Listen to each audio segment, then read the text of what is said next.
gonna go into my kitchen now. What I have for breakfast usually are cereals, and sometimes I also eat bread, but I choose wheat bread because it's healthy, and I usually mix peanut butter and Nutella, they're the best, and of course some bananas. I try to consume a lot of gulay, vegetables, stay healthy. This is actually an Indonesian snack, and it's called mie goreng. It's like the pancit canton here. But it's really good, and I like it spicy. This is what we call sambal. How we make this is that we take a lot of chilies, and then we mix it. And then here I put some apple, so it tastes a bit sweet. I avoid eat food that's too salty or too sweet. And citrus for my boys, and I eat lots of fruit. Meron siyang carbohydrate sources.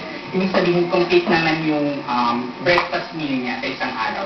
Meron siyang carbohydrate sources, meron siyang protein sources dahil sa meat, milk, diba? Sana iwasan niyang kumain ng sobrang spicy.